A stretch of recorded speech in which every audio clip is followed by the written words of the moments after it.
Let's start off just talking a little bit about your childhood and what life was like growing up for you.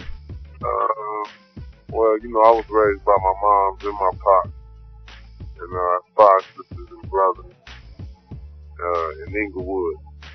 And shit, for the gang banging, dope slanging, and all the rest of that, they go along with the ghetto environment. Right. How old were you when you started rapping, and what influenced you in that direction? I don't know. I was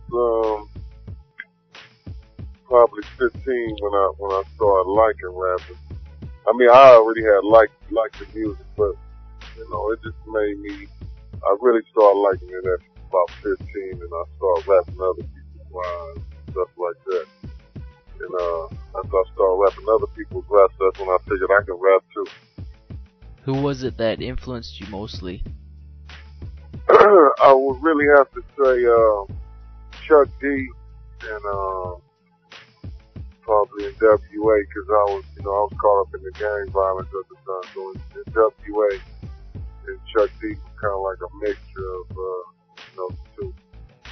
And also I just got to say Run DMC, man. They just had on when they came out with their shit. They all black on, Godfathers on. It was just that was the type of cats that I used to be around anyway. It was just a little different. They was in khaki suits and Godfathers and that type of stuff. So it was a little different. Not a lot of people know that before Thug Life you were in a group called Evil Mind Gangsters and released an album called All Hell Breaking Loose. Tell us a little bit about that and how that came together. Actually, that was started. I had, from day one, I had my own label, so that was like the first label I had started. Right before I met Pac, it was with a guy named Mental Illness, which you probably heard Pac talk about a lot. Like that quote Pac always said, "The only fear of death is coming back reincarnated." That came from Mental. Mental had did some songs with me, and he said that in a couple of his lines. But Mental had died while we was out on tour. So, Evil Mind Gangsters was just the homies from my neighborhood, and we was just trying to get our thing going. So, when I met Pop, I put all that on hold and, roll with the Thug Life thing. So it was, at the time, it was kind of, a situation where would I keep doing what I was doing and roll with, Pop. So I decided to roll with Pop and kind of put that to the side. Next thing I know, here I am with the Thug Life Outlaw. How was it that you and Tupac ended up hooking up? Well, actually, I ran into him at the studio called Echo Sound.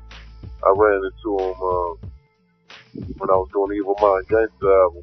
And then just so happened, my dog that I hung out with all the time, his name's Serge, his cousin is named Watani, which was Pac's manager at the time.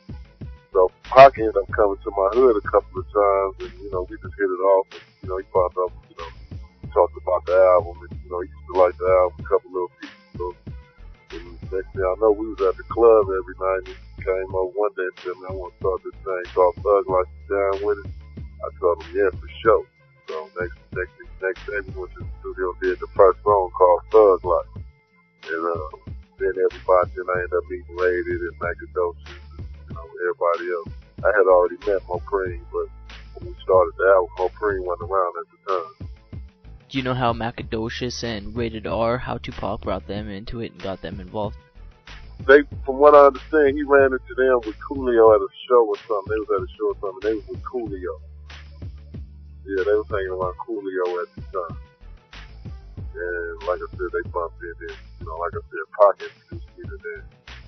And they from LA, so it was all great. Was Stretch originally a member of the group as well? Well, yeah, exactly. Stretch was always, Stretch was our road dog too, And see, the original Thug Life was not even a group, man. Thug Life ain't no rap group. Everybody got it fucked up. Yeah. Yeah, Thug Life was never no rap group, man. It was a movement, And it was just, the unfortunate being represented for once in American history, So that's what that was about. And the original Thug Life album had Richie Rich, Nate Dogg, Warren G, man, Ice, all kind of cats. Right. So, and then when Interscope finally got to it, they watered it all down. You know, they was like it was too hard and let's make them into a group and all the rest of that shit. But, you know, that group shit ain't gonna work. Right. Ain't, you know, there's never no group shit. Of the songs that were removed from the album or taken off, have any of them been released? Yeah, some of them. I mean, like some of them, like Losing It with Me, Spice and Pop. That was one of them songs that was on the original Thug Life album. I'm Losing It. Right. And a couple other songs that haven't came out yet. Like Thug Life, they never put that out yet. It's a bunch of songs that haven't came out yet. Is there any chance that you know of that any of the material is going to be released? I mean, shit, the way they doing it, man, most likely everything can come out eventually. Right. I don't see them holding on to no music. You know, the way they throwing it out, so why would they hold on to any music, you know? You and Tupac both mentioned Kato and Mental on some songs and tributes as well. Can you tell us a little bit about them? Yeah, well, Big Kato actually was like my best friend, man, and me and him was just real tight. And